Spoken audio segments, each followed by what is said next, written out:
মাঘী পূর্ণিমা এবং শীতলা স্নানযাত্রা নিয়ে বলবো আজ। মাঘী পূর্ণিমা এক বিশাল ওজনদার মাহাত্ম্যপূর্ণ তিথি, জানেন তো, বাকি সব পূর্ণিমার থেকে।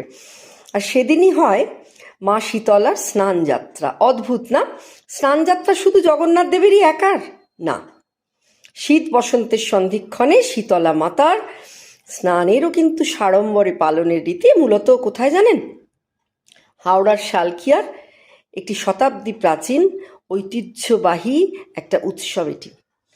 শীত চলে যাবার কালে, বসন্তের আগমনে মানে ঋতু পরিবর্তন কালে পৃথিবী যখন ধীরে ধীরে উত্তপ্ত হচ্ছে, তখন দেবী নিজে গঙ্গায় স্নান করে নিজেকে শীতল করেন এবং যার ফলে তপ্ত ধরণীও শীতল হয়।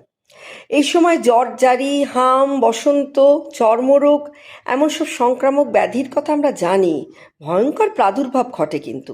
আর সেই কারণেই বুঝি দেবী মহাস্নানের মাধ্যমে শীতল হলে তবেই ভক্তরা সুস্বাস্থ্য এবং মহামারী থেকে মুক্তি লাভ করবে, এমনই লৌকিক বিশ্বাসে গঙ্গা স্নানে নিয়ে যাওয়া হয় সাড়ম্বরে, যা আজ এক বিশাল মিলনোৎসবও বটে।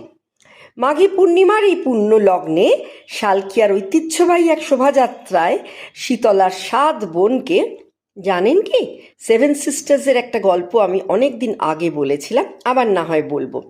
মাঘী পূর্ণিমার পুণ্য লগ্নে সেই 7 বোনকে পালকিতে করে নিয়ে যাওয়া হয়। আর স্থানীয় লোকসংস্কৃতির এক অনন্য দিক, অন্তত আমার কাছে। আর এই ঘটনার পৌরাণিক প্রেক্ষাপট আছে কোথায় জানেন?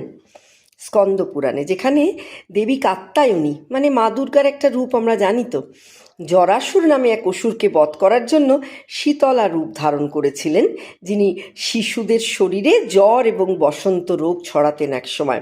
আর এই মাঘী পূর্ণিমা স্নানযাত্রা দেবীর সেই জরা এবং তাপ বিনাশকারী রূপেরই প্রতীক, যা ধরণীকে রোগমুক্ত এবং শীতল রাখে। গাধার পিঠে চড়ে সম্মার্জনী বা ঝাঁটা এবং কলসি হাতে রোগের বীজ নাশ এবং মানে যাকে বলে ঝেঁটিয়ে বিদেয় করেন, আর কলসির জল ঢেলে ঠান্ডা করেন ধরিত্রী, শীতলতা প্রদান করেন। মাঘী পূর্ণিমার এই স্নানযাত্রা দেবীর সেই জরা এবং তাপ বিনাশকারী রূপেরই প্রতীক, যা ধরণীকে রোগমুক্ত এবং শীতল রাখে বই কি। আর ঐতিহাসিকদের মতে শীতলা মূলত এক অনার্য লোকদেবী, কিন্তু ওই যে বললাম কাত্যায়নী মানে মা দুর্গা স্বরূপিণী। তাই কালে কালে মানুষের বিশ্বাসে তিনি মূল স্রোতের দেবী পুজোর অঙ্গ হয়ে গেছেন বই কি। আপনারা কে কে জানেন যে শীতলা স্নানযাত্রা উৎসব হয় মাঘী পূর্ণিমার দিনে?